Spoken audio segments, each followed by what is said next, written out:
¿Qué tal? ¿Cómo estamos? Buenas noches. Un placer saludarles. Soy Fernando del Rincón.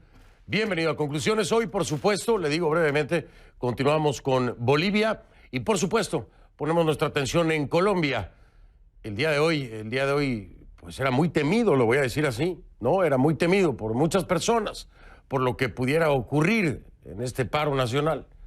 Finalmente, fue un triunfo para Duque. Se logró lo que se buscaba con el paro. Las cosas se mantuvieron en control. Vamos a echarle un ojo a Colombia. Digo, ya sabe usted, con tantos movimientos sociales en Latinoamérica, bueno, no se veían muy bien las cosas para Iván Duque en Colombia. De eso también vamos a estar hablando. Pero iniciamos con Bolivia, por supuesto, así que vamos para allá.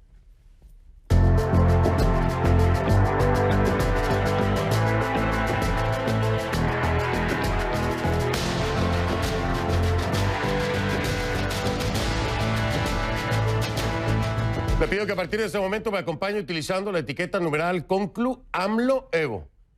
Ajá, Conclu AMLO Evo. O sea, Andrés Manuel López Obrador, el presidente de México, y Evo, de Evo Morales, el ex presidente de Bolivia. Conclu AMLO Evo. Recuerde que recibo todos sus comentarios a mi cuenta en Twitter, @soyfdelrincón, @soyfdelrincón, la etiqueta Conclu AMLO Evo. En Bolivia, ni siquiera los funerales quedan al margen de la confrontación política. La procesión funeraria de los fallecidos en Sencata se convirtió en una marcha contra el actual gobierno y acabó dispersada con gases lacrimógenos. Los seguidores del expresidente Evo Morales marcharon con los féretros desde El Alto hasta La Paz, pero esa marcha fue más que una despedida de las víctimas. Los carros fúnebres llevaban carteles en los que podía leerse "Áñez asesina". Y algunos de los participantes sostenían carteles igual de directos contra otros opositores a Evo Morales como Carlos Mesa o Luis Fernando Camacho.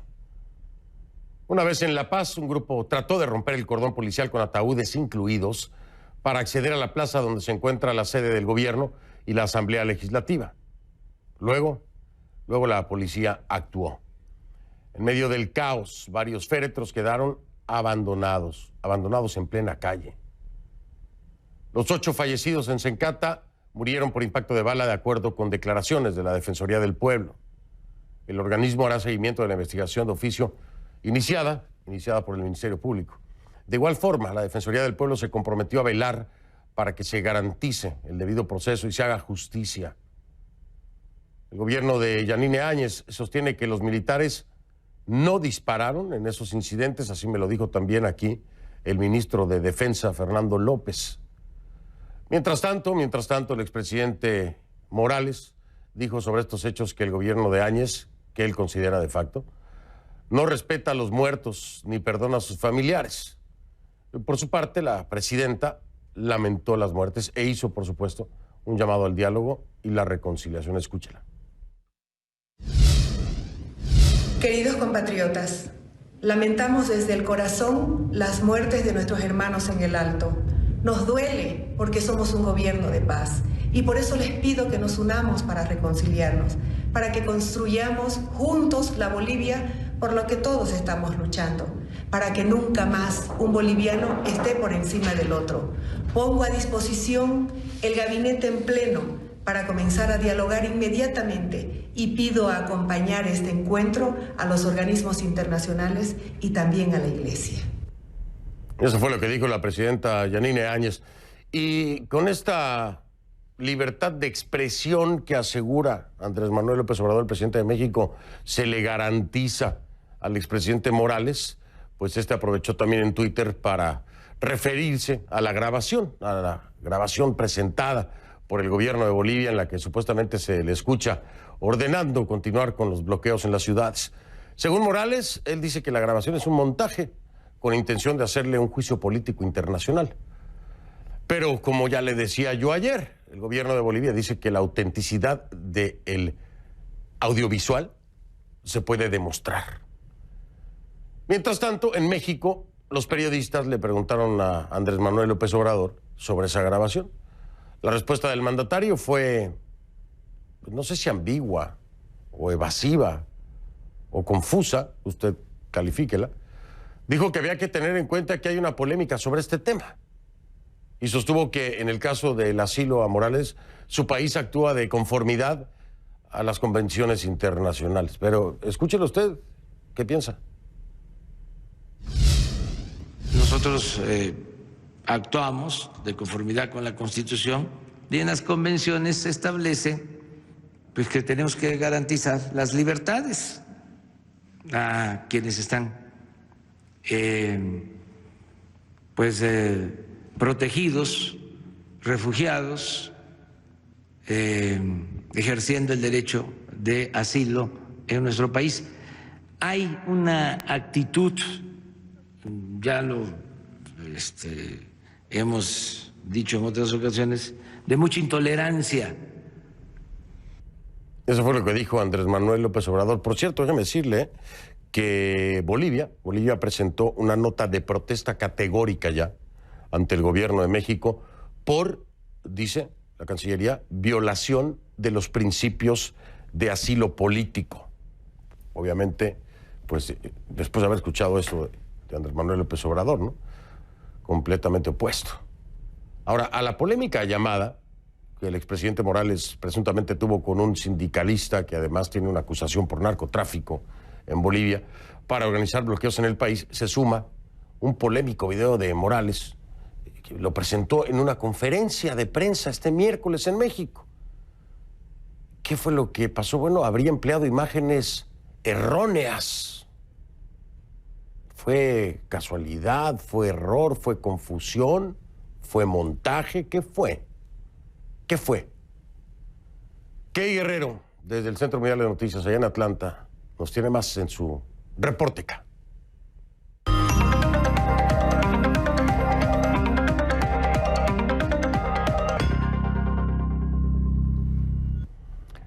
Oye, Key, ¿cómo estás? Buenas noches. Oye, es insólito lo que pasó con este video presentado por Evo Morales. No sé, se habrá equivocado, yo qué sé. Pero bueno, asegurándole a la prensa que estaba ahí que eso es lo que estaba pasando en Bolivia. Y bueno, no era en Bolivia, ni siquiera es de este año. Hablando de montajes, ¿no? Retomando las palabras del propio Evo, hablando de montajes. No sé si tú nos puedas dar una pequeña guía. ¿Se habrá equivocado el que subió el video? ¿O cómo estuvo la cosa hoy?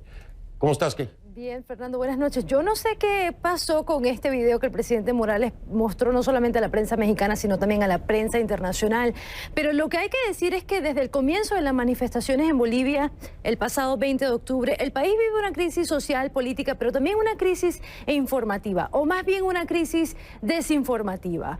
Ha sido muy difícil para la prensa, y eso tú lo sabes, cubrir estos eventos debido a la cantidad de fotografías y videos falsos que a veces se comparten en redes sociales, pero imágenes también que incluso están siendo citadas y que han sido presentadas por figuras que son protagónicas en este conflicto. Por eso, Fernando, durante esta conferencia y durante este proceso, la verificación ha sido muy clave. El ejemplo que tú mencionas este miércoles, cuando el expresidente Evo Morales ofrece la conferencia de prensa en Ciudad de México, argumentando una vez más que había ganado las elecciones presidenciales, elecciones que, como sabemos, la OEA ya calificó como fraudulentas. Pero Morales, en este video, él habla sobre la situación del país y hace como un resumen de varios días de manifestaciones. Y en uno de los videos que está en ese resumen, nos damos cuenta que está completamente fuera de contexto porque conocemos este video, pero el otro que presenta es falso. Estos son los dos videos que te menciono.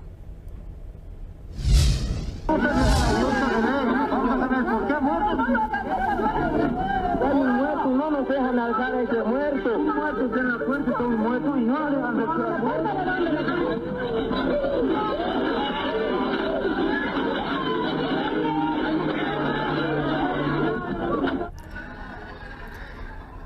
Fernando, comenzamos con el video que está fuera de contexto. Morales cita una interacción entre uniformados y manifestantes que ocurrió este martes en la ciudad del Alto, esto muy cerca de La Paz.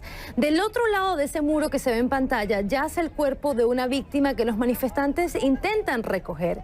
El video que presentó Morales dice que los militares estaban intentando robarse el cuerpo, pero en el video completo que CNN obtuvo el martes y que se presentó acá en Conclusiones, se da muestra de que los militares le responden a estas señoras que solo la familia puede acercarse y más adelante se muestra incluso a una señora, presuntamente un familiar, acompañando el cadáver. Esto es una versión sin editar de ese video, Fernando.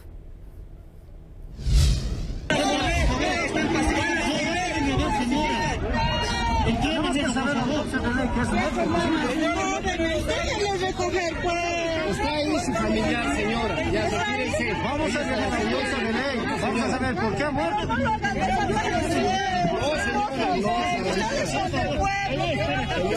Fernando, el segundo video es un poco más peligroso, digámoslo así, ese video que presentó Morales, porque es falso. En él se ve a un policía que ataca a un hombre con un casco y Morales presentó estas imágenes para argumentar que esto es lo que había pasado en Bolivia en los últimos días, pero los hechos en realidad ocurrieron en México el 2 de octubre del año 2013 durante una marcha conmemorando el aniversario de la matanza de Tlatelolco. Este es el video original, Fernando, nuevamente sin edición.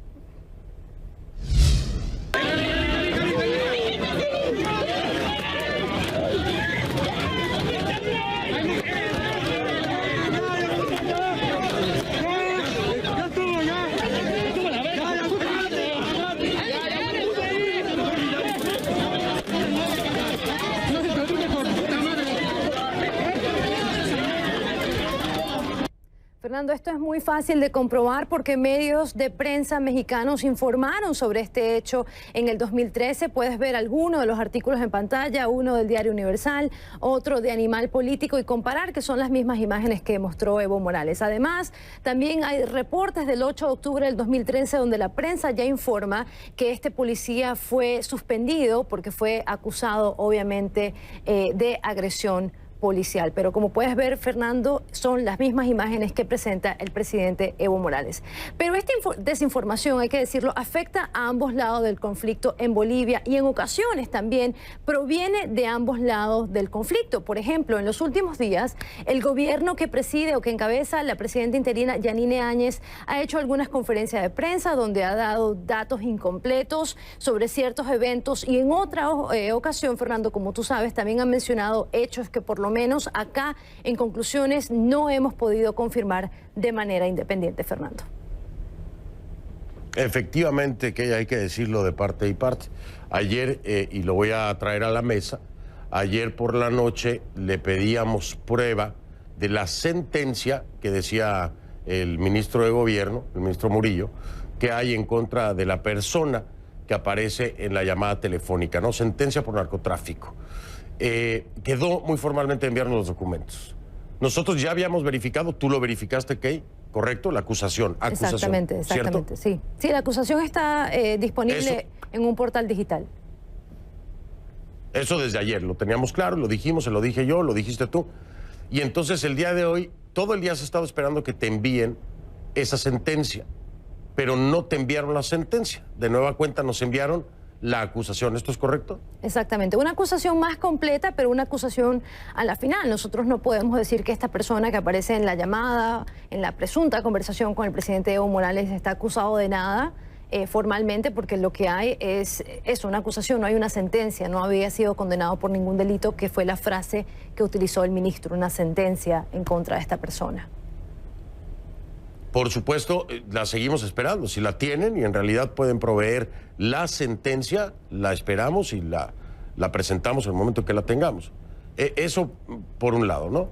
Por el otro lado, a ver, Kay, ¿aquí qué será? ¿Que alguien le editó los videos a Morales y le pasó mal la información? ¿O cómo podríamos...? Sería muy interesante que Morales se atreviera a dar la cara ante esto, porque es un hecho que involucra a mi país, desgraciadamente más involucrado no puede estar, pero es un hecho de manipulación, de falsedad, es una mentira. El contexto de uno, que no es como lo dijo Morales, y el otro, imágenes del pasado de un hecho en México, es ridículo, es un insulto, debería ser considerado un delito, ¿no? Pero Morales se queda callado con estas cosas, no dice nada. Fernando, ¿hay alguna declaración de Morales ya diciendo qué pasó, no? No, el expresidente Morales no explica qué pasó con estos videos. No sé incluso si él está al tanto de esto, porque hemos tratado de llamarlo, hemos tratado de conseguir un comentario por este y otros temas, no hemos podido lograrlo. No sé si alguien editó este video, pero el momento en que tú presentas un video, Fernando, se supone que estás al tanto de lo que estás presentando, lo que estás denunciando, una denuncia muy seria ante la prensa internacional, y utilizar un video viejo de México en el 2013, como te decía al principio, es algo muy peligroso. Por lo pronto, yo quiero reconocerle a mis paisanos y colegas periodistas mexicanos y agradecerles que hayan hecho la tarea y hayan demostrado que ese video es falso, que no es lo que está pasando en Bolivia, como lo dijo Morales, y que ocurrió en México en 2013. Gracias por la verificación a mis colegas. Y pues, miren, pásenle una copia, que pasen copia de los artículos a López Obrador, para que se entere del video que presentaron, ¿no?, ayer, el ministro de Gobierno, porque dice que no sabe del video, y que le pasen copia a Evo Morales, ¿no?, un resumen noticioso del día, para que sepa que está metido en tremendo problema con el videíto. Y yo agrego un punto más, y que lo inviten a la mañanera. A lo mejor puede responder allí una pregunta junto con el presidente. Esa es la mejor idea, Kay. La mejor idea, que aparezca en la mañanera. A ver, puede ser, digo pues, yo. ¿Por qué no, no? No, oye, yo te digo una cosa, nada me sorprende ya, ¿eh? Ya nada me sorprende. Igual un día aparece por ahí, tempranito. Algún día aparece. Bueno. Mi querida Kay, aquí, oye, pero aquí lo cierto es que nosotros siempre estamos al 100% seguros de lo que presentamos, ¿no? No es tarea fácil, pero se intenta, claro que sí. Ahí está. Muy bien, Miquel, o sea, se lo digo porque de que se puede, se puede. De que se puede hacer y presentar lo que es sin tergiversar, se puede. Ahí está el ejemplo más claro, Kay Guerrero y su reporte K todos los días. Y un servidor y la cadena y JJ y Jaina y todo el equipo de producción. Si quieren, los ayudamos. No, los ayudamos para que no presenten videos equivocados. Yo con conclusiones tengo suficiente, pero gracias por el ofrecimiento. Gracias, Miquel. Muchísimas gracias. No, ni de chiste. Yo tampoco lo haría. Oye, un abrazo, Kay. Muchas gracias. Igualmente, Fernando. Buenas noches. Buenas noches, soy Kay Guerrero en Atlanta. @KGuerrero CNN en Twitter. @KGuerrero CNN en Twitter. Bueno, vamos a seguir hablando de Bolivia, pero en otro contexto, ¿no? Le digo, la pregunta que nos hacemos todos, ¿podrá, no solo la presidenta Áñez, también los legisladores que tienen que trabajar en el tema de la convocatoria de elecciones, podrán pacificar el país y dejarán en algún momento de ser un factor de conmoción Evo Morales con sus mensajes? Esa es la pregunta que todos nos hacemos. Vamos a hablar de otras cosas y de esto con mi próximo invitado, mientras le doy un trago aquí a mi agua, porque si no me ahogo. Ya venimos con él entonces. Le doy la bienvenida al abogado constitucionalista y miembro de la mesa de diálogo convocado por la Iglesia, Luis Vázquez Villamor, en Vivos de la Paz. Ayer estuvo con nosotros, tuve muy poco tiempo por una noticia en desarrollo, pero aquí estamos de nueva cuenta, abogado. Gracias por estar aquí, buenas noches. Buenas noches, Fernando, un placer estar con usted. Al contrario, gracias por acompañarme. Oiga, vamos a entrar en detalle, voy con varios temas y sé que nos puede ayudar muchísimo. El ministro de Gobierno, Arturo Murillo, me dijo ayer que el Estado demandará a Evo Morales ante la Corte Penal Internacional de La Haya, usted lo escuchó, por crímenes de lesa humanidad, esto a raíz del audiovisual que presentara, ¿no?, en la que aseguran que es la voz de Morales, en una llamada telefónica, da instrucciones a un personaje que además está acusado por narcotráfico para bloquear las ciudades. Partiendo de esto, y lo que dice el ministro Murillo, ¿qué tan factible es? ¿Qué tan factible es que se pueda presentar o que se pueda denunciar a Evo Morales ante la Corte Penal Internacional de La Haya? A ver, Fernando, la situación del expresidente de Bolivia, Evo Morales, y el asilo político que le ha sido concedido por el Estado de México, han tenido dos etapas que creo que es bueno diferenciarlos. Una primera etapa en la que los Estados Unidos de México han aceptado la solicitud de asilo político, han enviado un avión de la Fuerza Aérea Mexicana que ha llegado hasta Bolivia, a la región del Chapare, en Chimoré, Han recogido al presidente, al vicepresidente y a otras personas que formaban parte de esa comitiva en ese momento y los han trasladado hacia México. A partir de eso se ha constituido un hecho que la doctrina latinoamericana lo denomina como asilo político. En general, cuando hablamos a nivel global, nos referimos básicamente al Estatuto del Refugiado, la condición de refugiado que está sancionada por la Convención de Viena de 1950. Pero en América Latina hablamos mucho del desarrollo de este concepto del asilo político. El asilo político y el asilo diplomático son variables que han ido surgiendo a través de diferentes convenciones. México le ha concedido al expresidente Evo Morales por considerarlo un perseguido político, aunque no se ha acreditado este hecho. Creo que es un primer elemento que deberíamos aclarar, porque el asilo no procede simplemente por un gesto de simpatía o antipatía, sino procede como un hecho jurídico. La persona que aduce que está siendo perseguida políticamente tiene ante la instancia correspondiente, en el caso del refugio, a los CONARES, que son los Consejos Nacionales del Refugiado, o otra instancia en el Ministerio de Relaciones Exteriores de cada país, que tiene que evaluar si efectivamente se puede acreditar una persecución política. Y la persecución política normalmente tiene un viso legal, es decir, tiene mandamientos, procesos, cosa que no se ha hecho en este caso. Se lo ha concedido de manera absolutamente rápida, sin ninguna valoración previa. Y bueno, tanto así que enviaron un avión a costa del Estado mexicano hasta Bolivia para adelantar la etapa. En esta primera etapa yo también observo una serie de otras condiciones. El hecho de que acá en la Residencia de México, que forma parte de la misión diplomática de los Estados Unidos de México en La Paz, se ha albergado una serie de personas que han aducido estar perseguidas políticamente y están en este momento viviendo ahí a la espera de un salvoconducto. Sin embargo, en muchos de estos casos, la Embajada de México en La Paz ha permitido que la gente ingrese de noche, salga de día. En el día, estas personas han venido haciendo una serie de actividades, digamos, de confrontación, como el caso de la expresidenta del Senado, que de noche estaba asilada en la Residencia de México y en la mañana salía para participar en marchas públicas, en fin, todo eso. Y esto no es concebible, porque si bien la misión diplomática está ubicada física y geográficamente en La Paz, sin embargo forma parte de un concepto que está protegido en una inmunidad que le concede tanto las convenciones de Viena como las propias convenciones de asilo en América Latina. Entonces, la persona no puede entrar y salir, no es una especie de una puerta que da vueltas, que puede entrar y salir el rato que sea.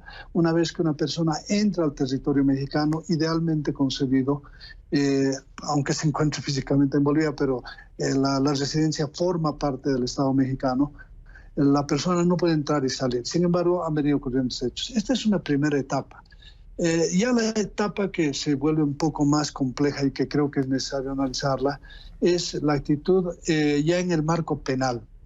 Es decir, hay delitos de carácter internacional que se han venido cometiendo por parte del expresidente Evo Morales, que tienen un carácter internacional porque el iter criminis, como se denomina, o sea, la forma de producción de un delito, nacen en el territorio mexicano, es decir, empiezan en el territorio mexicano, pero los resultados se producen en Bolivia, las víctimas están en Bolivia. Y en este caso, el hecho de que México político lo proteja al expresidente Evo Morales, incluso le financia económicamente, que no está comprendido en ninguna de las convenciones sobre asilo, bueno, es una parte, pero la otra parte es que México ha firmado el Estatuto de Roma, de la Corte Penal Internacional, de 17 de julio de 1998. Al suscribir y ratificar esta convención internacional, México ha comprometido la fe del Estado mexicano en el cumplimiento de esta convención. Hay un principio que se llama el pacta sunt servanda, que quiere decir que los estados asumen la obligación de cumplir las convenciones.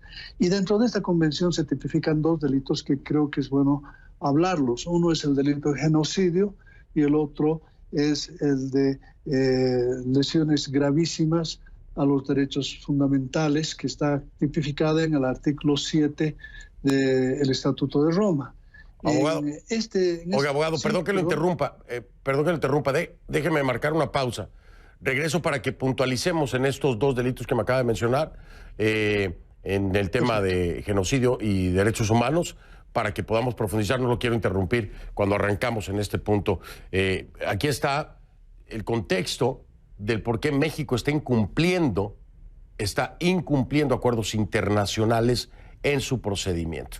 Y como lo decía el abogado, no solamente es lo que está ocurriendo con Evo en México, sino lo que está ocurriendo en Bolivia, en la embajada, porque no es un hotel. Y además, el asilo se otorga, como lo decía el abogado, pues para proteger a una persona que se dice perseguida.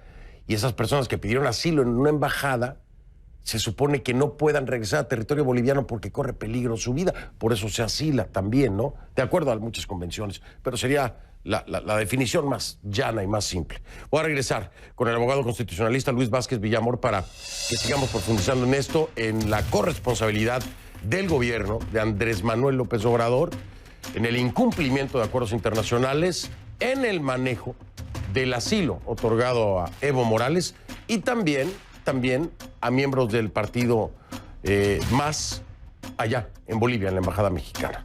Por supuesto, más adelante vamos a tocar Colombia para entender si los reclamos son válidos, los reclamos de las protestas, cuántos de ellos lo son y qué podemos evaluar el día de hoy con lo ocurrido. ¿Se logró el objetivo por ambas partes? Tal vez. ¿Se habrá logrado por ambas partes? Es decir, el gobierno de Duque y la manifestación, el paro nacional, el movimiento social, ¿logró también su objetivo? Vamos a hablar de eso más adelante.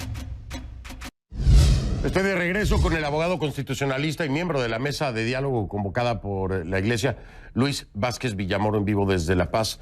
Y nos habíamos quedado, abogado, en el tema precisamente de los delitos internacionales en los que se podría estar incurriendo o que se podría sustentar la demanda que pretende el gobierno de Yanine Áñez presentar ante la Corte Penal Internacional de La Haya en contra de Evo Morales. Me decía de dos principales que pudieran ser figuras de sustento para esta intención del gobierno transitorio. Dígame, por favor, y puntualicemos y profundicemos. Lo escucho.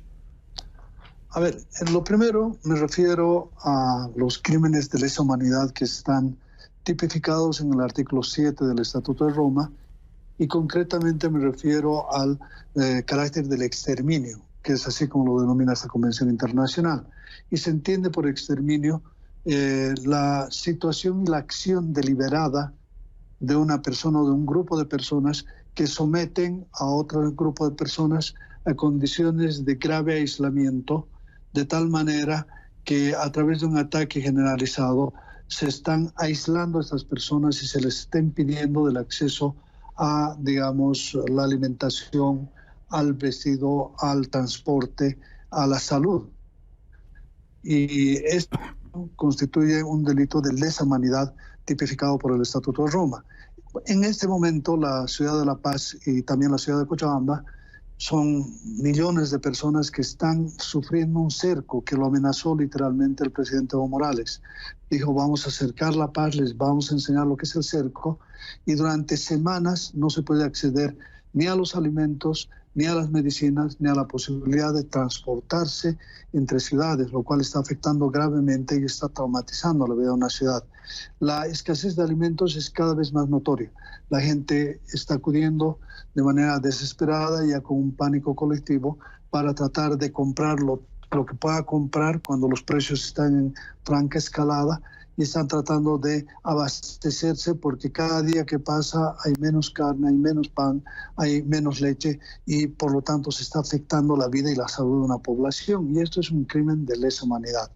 Por otro lado, sí, también se ha denunciado, es importante hablar de ese gravísimo atentado a la estación de Sencata en la ciudad del Alto de La Paz. Este gravísimo atentado tenía como la posibilidad de impacto la muerte de aproximadamente 10.000 personas.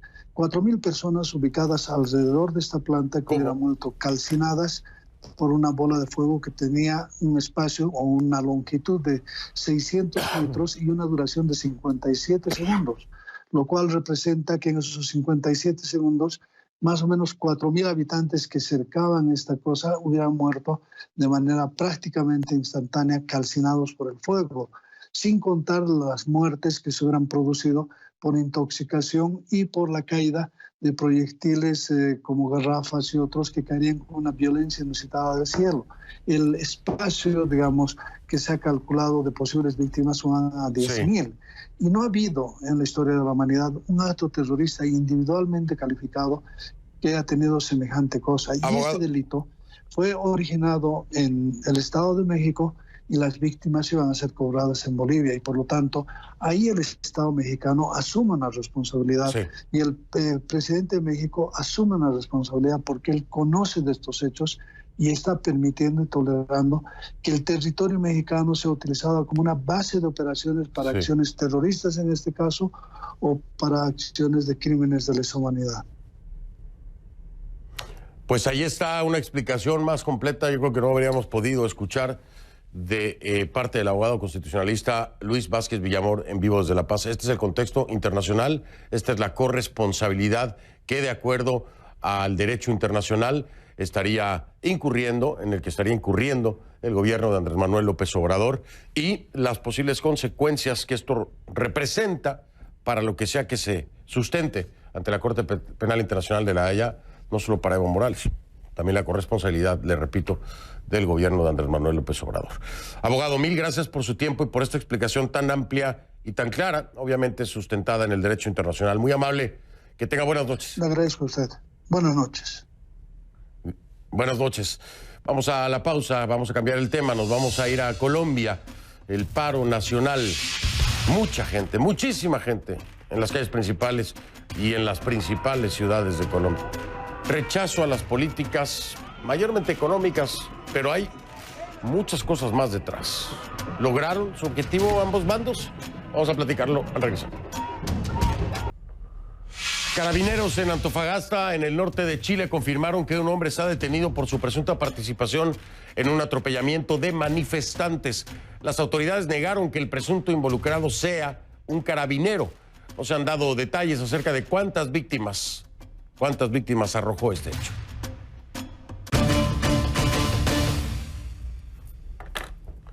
Le pido que a partir de este momento me acompañe utilizando la etiqueta numeral Concluparo Colombia. Concluparo Colombia. Esa es la etiqueta. Sus comentarios a mi cuenta en Twitter, @soy F del Rincón, @soy F del Rincón, Concluparo Colombia, la etiqueta. Las calles de las principales ciudades de Colombia se llenaron hoy de manifestantes para rechazar las políticas del gobierno de Iván Duque. Muchas de ellas políticas económicas, pero otras no. Estudiantes y profesores pidieron más presupuesto, por ejemplo, para educación. Los sindicalistas se opusieron a una posible reforma laboral y del sistema de pensiones. Los indígenas pidieron protección y Duque consideró válidos algunos de esos reclamos.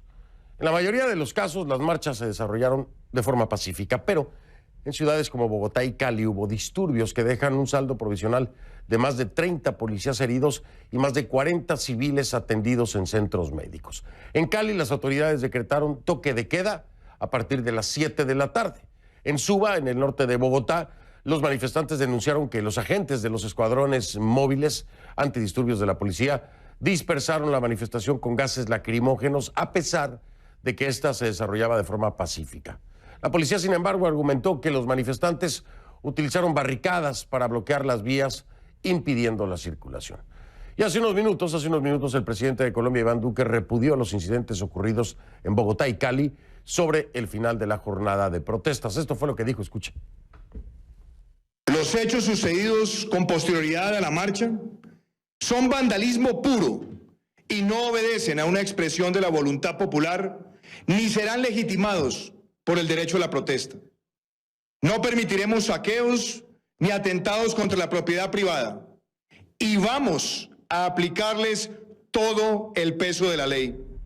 Pero yo le digo algo, después de lo visto en el Ecuador y lo que está ocurriendo en Chile, muchos temían y se preocupaban porque hoy esto iniciara también en Colombia. Y es la pregunta que todos se hacen. ¿Es una bomba de tiempo? ¿Es posiblemente el próximo epicentro de un estallido social? Después de Chile, de Ecuador.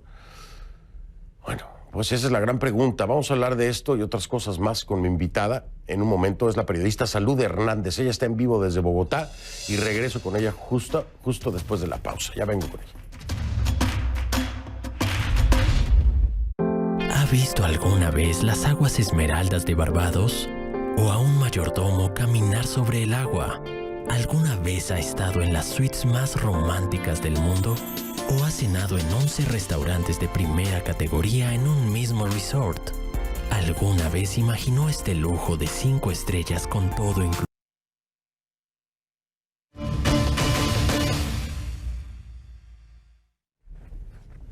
En un momentito más ya estamos conectados con Salud Hernández. ¿Cuáles son las razones del paro nacional, no?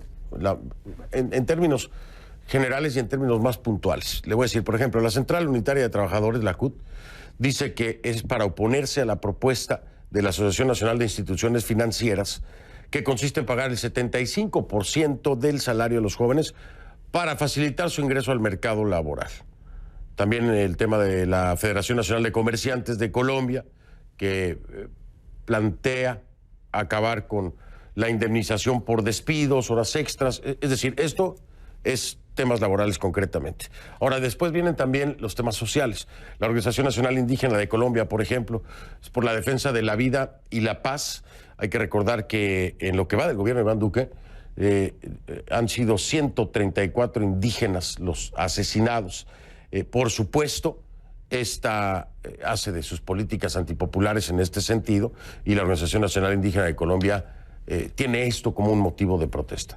Estudiantes, por ejemplo, ¿cuál era el motivo o dónde sustentan el por qué participar en el paro y en este movimiento social?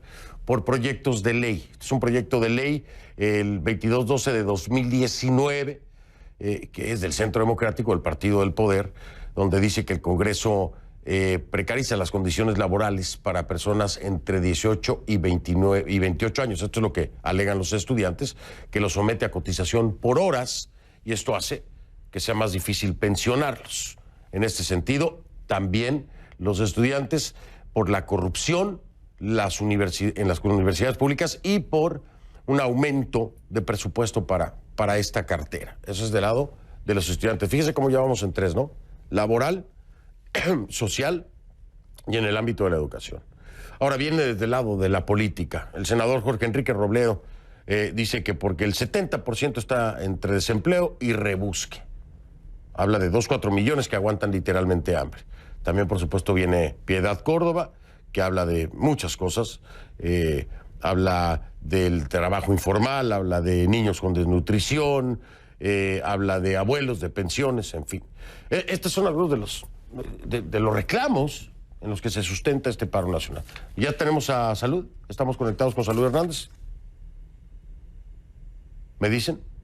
Sí, ya estamos. Okay. Le doy la bienvenida entonces. Salud Hernández, periodista, colega en vivo desde Bogotá. Como siempre, me da mucho gusto saludarte. Salud, a ver, hay reclamos, te pregunto, hay reclamos válidos, ¿no? Dentro de todo esto hay reclamos que sí son válidos, que sí tendrían que ser puestos en la mesa por parte del gobierno de Duque y tratar de darle corrección, ¿o qué piensas tú? El problema, buenas noches, Fernando, el problema, buenas noches a ti y a todos tus oyentes, tu audiencia. El problema principal para mí es que la protesta es tan variopinta y es tan diversa, es un abanico de peticiones que uno no sabe por dónde empezar. Es decir, yo entrevisté esta mañana a varias personas y cada uno quería una cosa, es como una lista de la compra. Entonces, claro que son válidas muchas protestas. Algunas obedecen a noticias falsas, otras obedecen a realidades, y en general un descontento que la gente siente que los gobiernos no satisfacen sus necesidades o que el país no les da lo que ellos merecen. Había otros, por ejemplo, que se quejaban de una empresa privada, un matrimonio de empresarios, tenían 25 empleados y se quejaban de pagar muchos impuestos y que el dinero que ellos entregan al Estado solamente sirve para que los corruptos se lo embolsillen. Entonces, como te digo, hay unos camioneros porque tienen un problema con el Ministerio de Transporte que les ha retirado sus vehículos. Es decir, es tan variopinta la opción que yo no sé qué va a pasar. ¿Cómo puedes tú satisfacer a tanta gente? No, y mira, es imposible. Yo creo que ningún gobierno nunca en la historia de la humanidad ha podido hacerlo y no creo que vaya a poder hacerlo tampoco nunca, ¿no? Pero el gran temor, Salud, el gran temor, Salud, era que esto se fuera a convertir en algo como Ecuador o como Chile. Ese era el gran temor. Tú lo sabes, yo lo sé, teníamos los ojos puestos en Colombia el día de hoy y te pregunto, Finalmente no ocurrió lo que muchos temíamos o lo que pronosticaban algunos. ¿Cuál crees tú que haya sido el factor? ¿Las dos partes ganaron, supieron hacerlo bien las dos partes? ¿O por qué, afortunadamente, hoy no estamos viendo algo como Ecuador o Chile? Sí, es cierto que había ese temor por un lado, pero también había, en la oposición había el interés o la creencia de que iban a salir las multitudes que salieron en Chile. Es decir, para mí, hoy la marcha, yo que ya he estado en varias, pues llevo 20 años en Bogotá y he visto varias, no fue una marcha tan multitudinaria como cabría esperar. Entonces, por un lado esperaban una violencia, o estaban preparados para evitar una violencia como la de Chile, que yo no la veía tan factible, porque no se veían esos elementos que han funcionado en otros países y se tomaron medidas desde hace semanas, yo creo que encaminadas a prevenirlo, entonces a evitarlo. Entonces, ni ha habido esa violencia, pero tampoco han habido esa respuesta social que los líderes de la oposición, que aunque han estado apartados, porque esto era pues una protesta, digamos, espontánea o social, con políticos aparte, pero los líderes de la oposición sí esperaban propinarle un castigo, un golpe a Duque, y yo creo que no ha salido la gente en los volúmenes que esperaban. Bueno, pero esto no quiere decir que, y lo decías tú hace un momento, no quiere decir que sea la primera ni la última, vaya, me refiero a que puede venir más de estas manifestaciones, más de estos paros. Oye, me da mucho coraje porque se nos fue tiempo con el problema que teníamos de comunicación. Yo quería hablar más tiempo contigo, como siempre lo hago, y me voy a tener que despedir por estos tiempos de televisión. Pero a ver si te logro convencer de nuevo para que me acompañes, como siempre lo hacemos. Encantada, cuando quieras. Yo conozco lo que es el periodismo y las dificultades, no te preocupes. Encantada. No, yo lo sé, gracias. Salud siempre es muy comprensiva, por supuesto.